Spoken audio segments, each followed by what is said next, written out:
Well, hello everybody and welcome back to the channel, friends. It's time to inhale that new star smell as we watch By Any Means Necessary, the 12th episode of the first season of Babylon 5. I can't wait to get into this, friends, so wait no longer, we shall. If you could do me a favor, hit that like button, smash that subscribe, ring that bell for notifications. It greatly helps out a small channel, and it allows me to alert you next time it's time to board Babylon 5. And of course, if there's anything that we do that you would like earlier in its full-length format, the link to our Patreon is in the description.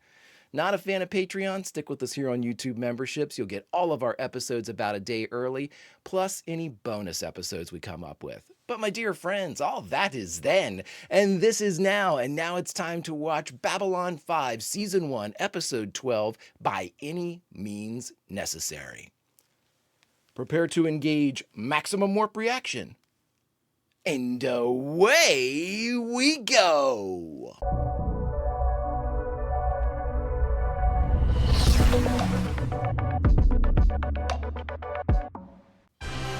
Right into it. Love it.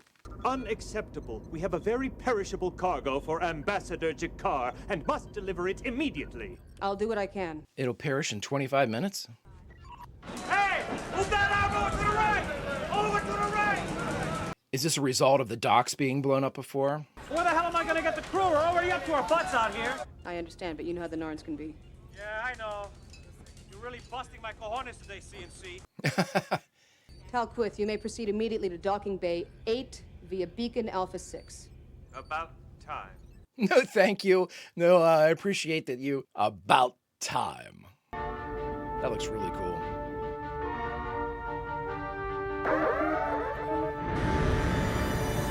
What's that alarm? Platform 6 activated. Departure sequence engaged. Collision warning. Oh my god! I'm switching you to beacon Zeta. Stand by. Do not attempt to alter your course. Oh my god. Everybody just stop. Everybody just... Narn transport. Do not start your engines. Damn it. Damn it. Oh my god. Oh my god. I've got 2 people trapped in there. If we don't get out fast, they're dead. Holy smoke. We're off and popping. Poor Susan. What a colossal F up, man. There was somebody already in Bay 8 exiting. Oh my god. This show is amazing. All alone in the night. All alone in the night. This is the story of the last of the Babylon stations. The Chills. year is 2258. The name of the place Is Babylon 5. Love this so much. God, I'm so happy and thankful for this show. I was in a bit of a melancholy when The Expanse was ending, and this is just the medicine. I mean, just an amazing show. Get up here, quick! So what was the perishable thing? Oh boy. Go! That was the same door that Garibaldi went in, I think, for the one bar. Okay, they're coming. Thanks a lot. Oh! You okay? You got him. You got him at least. God, get the doc down here. My brother! Bendito! Oh, his brother. Oh my god, that got me. That's why he was worried when he said 21. Look at this.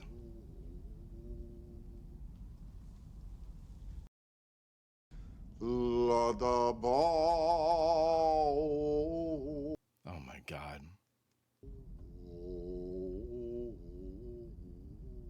Look at you showing off, Jakar. So spoke Shaquan at the dawn of all mornings. Ambassador. I never just thought of Jakar as being religious. That's shame on me. Was there much damage? The entire cargo bay was blown out. I'm afraid the Jaquan Eth was destroyed in the accident. What was that? Shaquan Eth. My people have been forced to work triple shifts because we are understaffed in every area. Ms. Conley, we're not here to...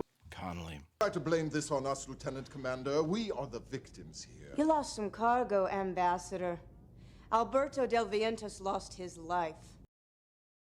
But what was our captain to do? His ship was placed in jeopardy through no fault of his own, and he reacted. And by Jaquan, I mean to see that we are compensated for the damage. By Jaquan. Jaquan Eth. Okay. And I've done everything I can to make the Senate understand we need an increase in the station's budget. I just hope they listen. You mean before someone else gets killed? Yeah, exactly. So what is she, like the harbor master, like the union rep, maybe? Sinclair. Commander, Senator Hidoshi is on Gold Channel for you. Oh, It's shit. about the new budget. No, well, let's see what the Senate thinks of Babylon 5. The budget will if it's increased, they like it. If it's decreased, if it stays the same, I heard about the mishap involving your transport. Shocking, truly shocking. Londo. I can do to be of assistance. You will let me know, yes? No. No. These two are the best. There's no one who can have a Jaquan Eth delivered in time for the ceremony. Sounded like he said. There is one being on the station who has the flower. Well, who is it? Gosh. Ambassador Malari. What? Yoo-hoo!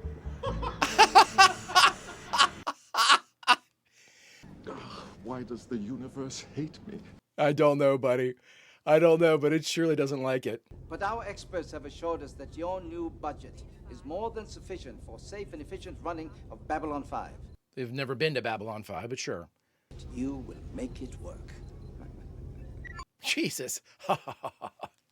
Sinister laugh. She'll be spitting neutrons. The dock workers got zip. No pay raise, no money for new workers, no funds for upgrading equipment. As far as the Senate's concerned, they're bound by a government contract. They can't quit and they can't go on strike. Why give them anything? Sounds like the blue flu. Excuse me? My grandmother was a Boston cop. I remember her telling me about the blue flu. They used to use it to get around sanctions on work stoppages. In other words, They're we on have an strike. illegal strike on our hands.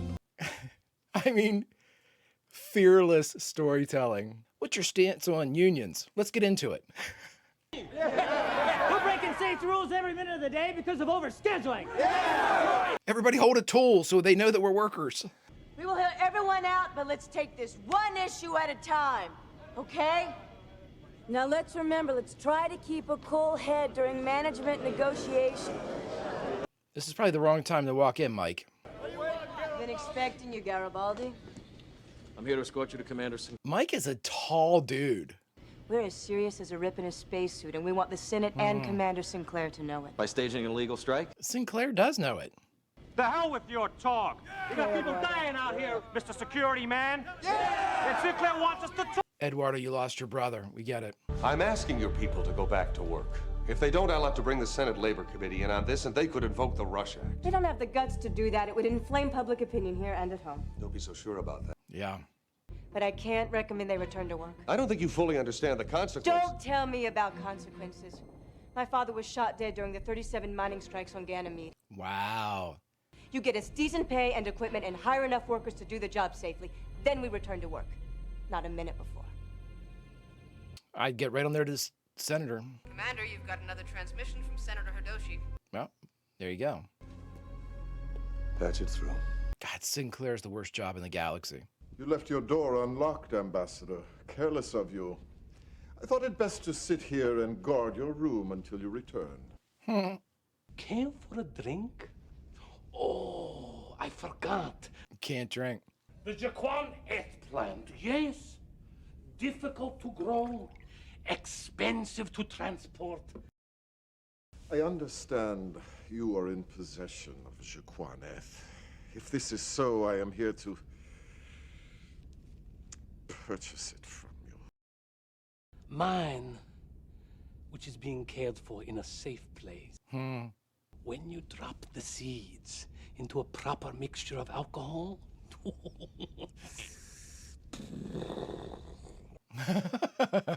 burning them as incense. Name your price. Oh, you are asking for quite a sacrifice from me.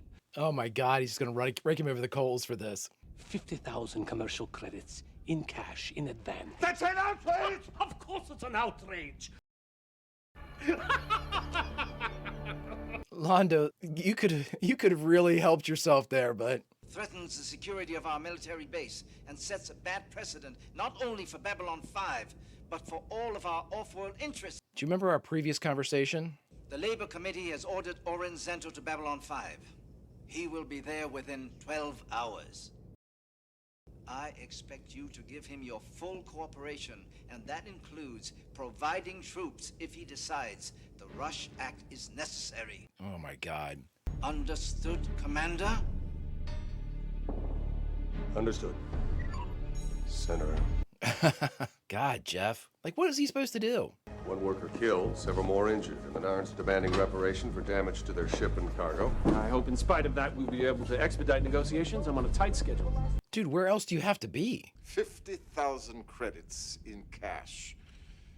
Where is the Jaquaneth? Actually, Jakar, I have changed my mind. Oh my God. Consider this a very tiny portion of revenge for what you did to our colony on Ragesh 3 and to my nephew. I'll kill him with my bare hands by my pulse. There's nothing to stop me. Sinclair can only kick me off the station. He might even thank me. He might even thank me. My father was a disciple of Jalan. My mother didn't believe in much of anything. What do you believe in? Myself, Ambassador. Oh. But if that should fail, there's something I want you to do. At your service, Ambassador.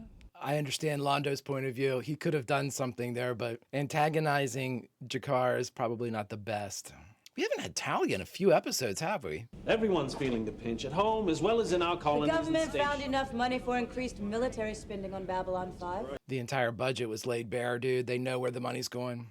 Mr. Zento, you're right. My people are a part of Babylon 5. They unload the goods to keep it running. Even help build it. What do they get for it? They work double and triple shifts using equipment that is substandard for pay that's a joke. We were promised an increase by last year's negotiator.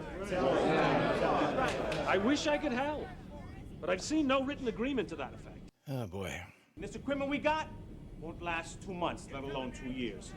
Every piece needs to be overhauled, but we don't have the money or the manpower to do it. And if you won't do nothing about it, you can damn well get your experts to run those ducts. You leave me no choice but to invoke the Rush Act. Are you going to arrest everybody? How the hell's that going to do anything? We recess for the evening. It's late and we're all tired.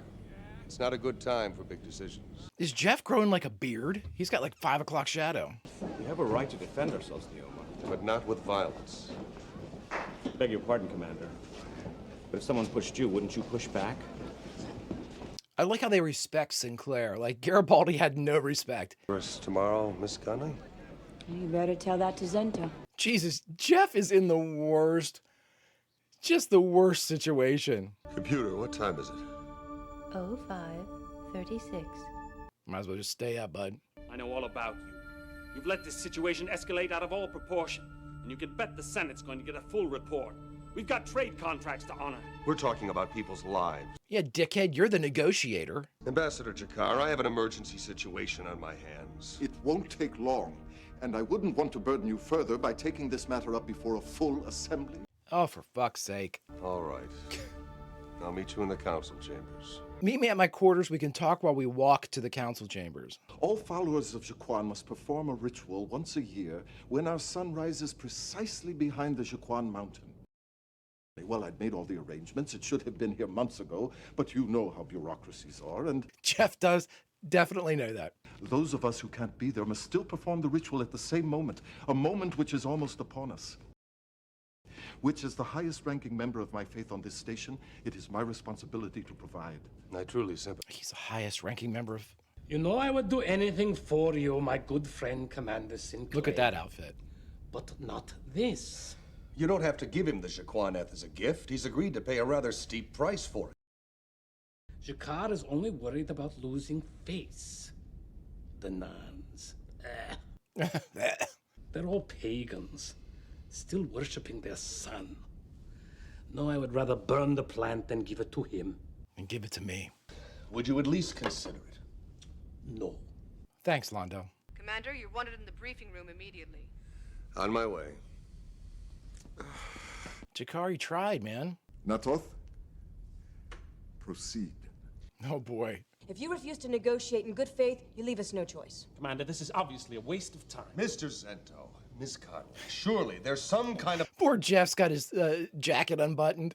I'm invoking the Rush Act as of now. You can't do that without Senate confirmation. I'll have it within the hour. Then get it. Mr. Garibaldi's people to be ready to arrest Ms. Connolly and any other worker who persists in this illegal activity. Where are you going to house 1,000 workers that you imprison? You know what could happen if I have to order Garibaldi in. Same thing that happened on Europa and in New California and at Mattawan. The same thing that happens every time. Did it work out? What happened on Europa? Did you get what you wanted? For what it's worth. I'm sorry this has to happen here. Oh, that makes it so much better. Jesus, Jeff. Program. Is it true that Mr. Zento has declared the doctor slowed down an illegal strike and is seeking the Senate approval for the Rush Act? Clear her off the bridge. Commander, this creature is... Creature. This barbarian has stolen the statue of our god, Rutarian, from the Centauri Cultural Center. I demand you arrest him! I demand you arrest him! That's enough! I was going to say, Jeff's going to break. Lieutenant Commander Ivanova, in 10 seconds you will escort any unauthorized person still present to the brig and leave him there. Yes, sir. Susan, yes, sir. Right to know, Commander. Hurry! 2? Hey, Mike. What I miss? Everything, bud. Commander, call from Senator Hidoshi. I'll take it here. Hey, Senator. They have invoked the Rush Act, officially declaring the situation on Babylon 5 an illegal strike. What you're asking can only end in violence. I know that, and I fear that's exactly what some people are hoping for. Sorry, Commander. Man, this is a great way to destabilize Babylon 5. I need to see the full text of the Senate order. Yes, sir. What do you got, Jeff? The Senate has invoked the Rush Act in their dispute with the Babylon 5 dockers. Replacement workers are already reporting to launch centers on Earth. I love this armor they put on. It's going down. Everybody remember, we just gotta keep cool. They're coming! That guy on Garibaldi's left, we've seen him before several times. Our right, Garibaldi's left. Him. Yeah, maybe you're looking for an honest job. I'm gonna ignore that. I have to place you and your people under arrest. I don't like this. Yeah, I was just gonna say, man, come on. Mike literally took that punch. He's like, you're gonna have to throw it first. Man, oh man. This is a great way to F up Babylon 5. Alberto was the last of his family, and every one of them was a dog rat. You have got to let me talk to him. You've got to let me talk to all of them. You've not done anything. Mr. Zento, if you and Miss Connolly will please join me. What do you need me there for? We'll see. Yeah, just do it, dude. Hey, you don't think they're gonna pump in nerve gas, do you? Here they come again. Here they come again. It's Jeff. What can you do, Jeff? I mean, you can't reappropriate funds from one place to another without the Senate. I'm authorized to use any means necessary. Correct, Mr. Zento? Yes, any means necessary. Any means necessary. Then under that authority, I choose the following means to end this strike. Increased. I am reallocating 1.3 million credits from Babylon 5's military budget to begin necessary upgrade. Holy shit, Jeff. I am declaring a complete amnesty for any striking worker or guild representative. It gets back to work. Can't do this. You're right, I couldn't, until you convinced the Senate to invoke the Rush Act. You should never hand someone a gun unless you're sure where they'll point it. Your mistake. Oh shit, Jeff. You heard the man. Okay, you dock rats, let's get back to work! You know damn well you twisted the intent of that order. Yeah, so you what? Won't get away with it. Yeah, I will. I already did. Miss Connolly said it best the other day. Stuff it. I am upset. We're both gonna catch 7 different kinds of hell over this down the road. My dad used to say there are no happily ever afters, just new battles. New battles? You're speaking Jeff's language. No offense, Commander, but You look like shit, dude. you look like weak old bread. Why don't you get some sleep? That's exactly what I had in mind, now that we've calmed things down. Sinclair. Commander, you better get up. Jesus! I mean, the worst. He can't catch a fucking break. Ambassador Malari, I ran a check on the Jaquan Eth and discovered it had a chemical composition which makes it a controlled botanical substance. Drug. It is no more harmful than a bottle of your whiskey. File a protest if you wish, but you'll have to turn the plant over to me. You'll be fully compensated. I have already gotten my enjoyment from it anyway. I've had my fill of being a dick. Why should I turn the statue over? Assuming that I knew where it was, when it's already too late for the ceremony. Molari knows that. That's why he gave in so easily. Is supposed to be performed in the sunlight that has touched the Shaquan Mountain on a particular day at a particular time, right? What you forgot to take into account is that sunlight also travels through space. This station is 12.2 light years from Narn. That's just a little over 10 of your light years. The sunlight that touched Shaquan Mountain 10 of your years ago will reach this station in 12 hours. It's been on a long journey, but it's still the same sunlight. Good enough for you to conduct your ceremony. Wouldn't you agree? Yes. Oh, Jeff! You are a far more spiritual man than I gave you credit for. There are a couple of Jesuit teachers I know who might disagree with you. Good job, Sinclair. Holy shit, dude, good job. Thank you. Look at that. Holy shit, Jeff. What a fucking job, dude. Man, get a drink, put your feet up, and turn off your transmissions. I'm going to bed. Exactly. You have one transmission. Oh my God. moving. Put it through. Senator Hidoshi, I've been expecting... He didn't even look. Sinclair, you are a hell of a gambler. This time you won. The Senate has decided to let your decision on the strike stand without comment. I'm glad they see it my way. They don't. The discomfort you've given some of my colleagues pleases me. This is why I'm telling you this. They're coming for you. Today, you have made new enemies. If I were you, Commander, I would watch things very carefully. Well, hey, thanks for your help, Senator. So what else is new? Yeah, Jeff, who gives a shit? Who gives a shit? You weren't popular to begin with. Or they would have given you your money or listened to you. The gift of life. Oh my God, it's amazing.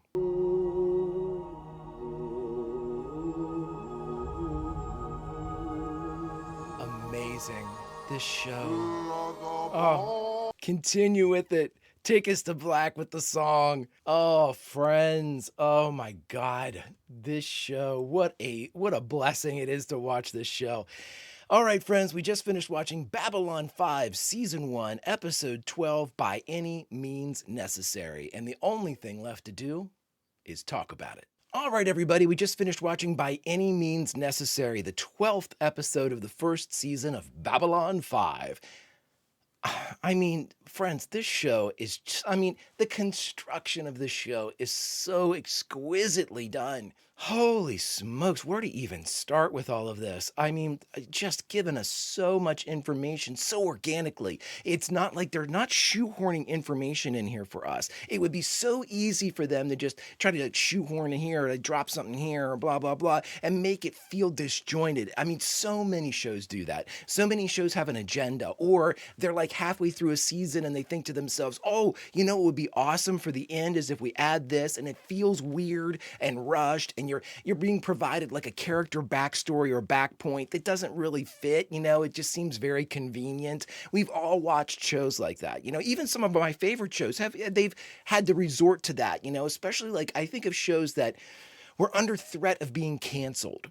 And then all of a sudden they had like an 11th hour reprieve and they're able to continue. So they have to like pivot and switch stuff. We've all seen that. And that's an extreme example because that's usually something that's forced. A lot of times we will see that whenever somebody, I hate to say this, and I only watched the first like 3 seasons of Lost, but you could, I stopped watching Lost because it was like, oh, we forgot about something, never mind about that. We're going to pretend that this thing happened, and that's what we need going forward. It seems, and again, not to shit on Lost, I actually really enjoy the show, but it's like, that was one that had a lot of moving parts in it too, but when different creators and creatives would come in and take control, they'd focus bringing new characters that maybe would get rid of old characters, maybe people that would have been better served to stick with a character and adapt them, just generalized, the storytelling becomes disjointed at some point, and Lost is surely not the only example. It's just, I guess, the most popular one I could think of right now.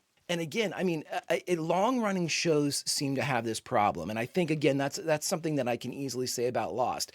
Lost probably had its first 2 seasons, kind of scripted out and whatnot, kind of storyboarded at the very least, be fleshed out by, supplemental episodes and, characterization and things like that. But, whenever you look at even shows like The Walking Dead, The Walking Dead has 10 years. It does have source material it used from in the comic books. However, it started to kind of stray away from that.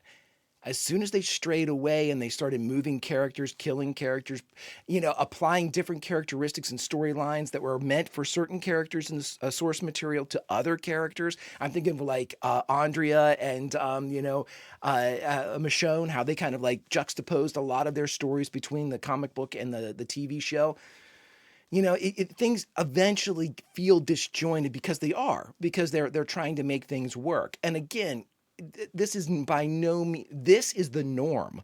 The norm is to have this feelings of like inorganic, shoehorn, disjointed moments every once in a while in the narrative. And that's simply the creative teams trying to take into account maybe a creative team before them.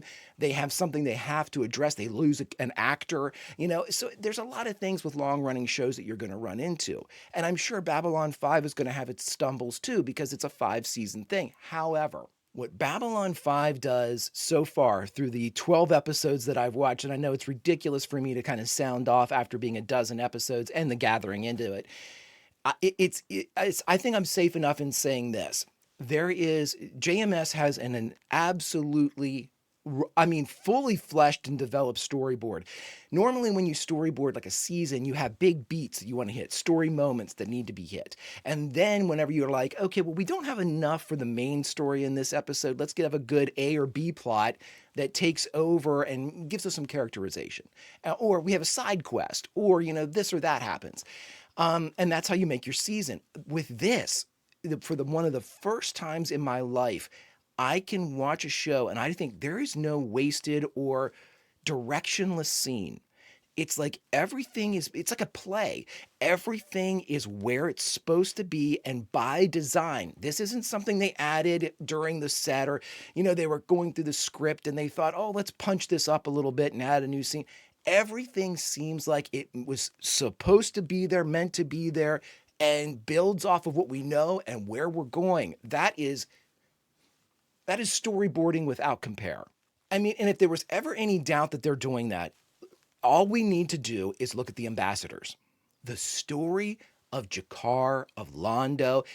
We haven't seen much of Delenn recently, and obviously Kosh is going to be a big mystery, but I guess specifically Londo and Jakar for this. We are being gifted with a masterclass, not only in the characterization between actor and character on page, with Jakar and Londo just absolutely bringing these two to life, bringing them to such a fleshed out, realized life. It's unreal. But they're bringing along the story of not only their people, but these elements of the backstory that reveal things about their character in Jakar and the entire Narn culture with this, the Jaquan Eth, the Jaquan being, I'm assuming, the god, and then Jaquan Eth, they still worship the sun, Londo's dismissive of. Again with the religion. Huge religious component to this one. Unreal that they are able to get away with this. We went into okay, so again, this is something that's kind of bygone, but back in my day, a million decades ago, there was a really pretty bitter debate between like pro-union and like anti-labor, that type of stuff. For a while there was very mixed feelings of, it was polarizing. Just like politics is and things like that. But in this respect, JMS is like, let's talk about unions. Everybody. If he had a writing team, if he had like creatives that were with him, I can't imagine that room. They'd have been like, dude, let's not do this, dude. This is a terrible, terrible idea. And religion again, this is like a half of our episodes through the first dozen have dealt primarily with religion. I am in glee. I'm like Londo. I've had my fun, but my fun is continuing. Like, I can't stop having fun with this show. This show is absolutely effing phenomenal. And Sinclair. Oh my man. My man, I was really worried about him. And the first like 2 or 3 episodes, if I had watched The Gathering first, I would not have been worried about him. But my personal experience with this was I didn't know about The Gathering until I watched it after like episode 6 or whatever it was. And I'm so glad you all told me about that. Oh my God, such an important, you cannot miss that. You have to watch that if you're watching Babylon 5. It is an absolute prereq to watch Babylon 5. But boy, oh boy, let me tell you, I mean, Sinclair, because of the way that I watched it, not watching The Gathering, going right into the series, I was so worried about Sinclair. I was so worried about that character because I thought, oh my God, am I going to be able to like this character? I don't know. They're not giving me enough on him. He seems generic. He seems like, hey, there's a leader. You know, Sinclair is the commander. And that's all. Like, he's identified as commander, you know, and that was that. Couldn't be. I was as wrong can be with that character. I absolutely adore him right now. He is my second favorite next to Jakar. Londo's climbing the charts too, I might add. Sinclair, though, oh my God, just my favorite Sinclair episode. This shows why Jeff's in charge of Babylon 5. Look at the fires he put out. Look at the fucking fires my man put out in like 12 hours or however long it was. I mean, holy shit, the stuff he had to deal with. Full on strike, full on basically like martial law in the Rush Act. He uses the verbiage of the Rush Act against Xanto just to make sure, oh, you're giving me any powers necessary, anything necessary, by all any means necessary. Are you, you back me? And, I absolutely back you. He said, then this is what I'm going to do. Jeff, oh boy, I'd love to see a poker game between you and Captain Kirk, man. Oh, that would be a hell of a game right there. Holy shit. Unreal stuff. And then the subtle, I mean, that's like the grand stage that Jeff was on there. That was the big leagues. You know, I mean, this was really kind of for the life of Babylon 5. Those docks shut down, it's only a matter of time before really bad shit happens. And if they look at Jeff and say, you couldn't solve this, you're out. Then Jeff's out of the chair or out of the command of Babylon 5, and that's that. But he didn't. And you know, that was that. He took this big macro problem and took care of it. Then we had a micro problem inside that relationship between Londo and Jakar. And that, you know, I have to keep looking down at Jaquan F. Flower. What a fantastic solution to that. Everybody's going to get what they want. He doesn't really want the flower. He's going to get his money. And he's going to give it to me because it's a controlled substance. Because you fucking said that if you put it into alcohol, it takes you on a trip. Okay, so dude, that's like a psychedelic or whatever. Unless it's for religious purposes. And then he made a friend. Jakar's not going to be Sinclair's friend. But that overture, that extra mile that Sinclair went to get Jakar what he needs, that was one thing. To get him to plant was one thing. To know enough about his religion, to be able to convince him, you did not miss it. In 12 hours, that light from 10 years ago will be hitting this station. And it'll be ready, and it's been on a hell of a journey. That was fantastic. My favorite moment with Sinclair, hands down. It just showed the nuance of the commander. It showed what he's capable of across any debate table, across any conference room. You know, no matter what it would happen to be, the situation calls for it. He was able to use diplomacy to get through that at the personal and at the governmental level. Unreal shit. And I absolutely am so here for it because it told us so much about Jeff. It told us so fucking much about Jeff. The dude is absolutely baller. I loved when he lost his shit. When he was on the bridge, get them, you have the count of 10 to get them the fuck out of here, man, because I am ready to explode. I loved it. You know, he's not infallible. He's not perfect by any stretch of the imagination, but damn, is he good at his job. And I will end with this, my friends. Do not hand somebody a loaded weapon unless you know who they're going to point it at. Holy shit, Jeff. Wow, that's money, baby. That is a money line right there.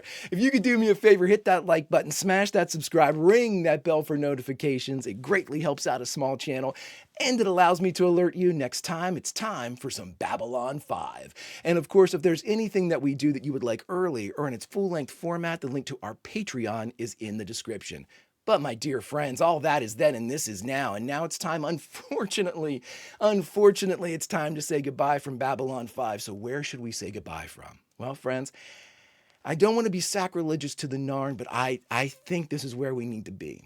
Whether we are participating, observing, we just hear, or we're just sharing the moment when the light of the far-off sun finally reaches Babylon 5.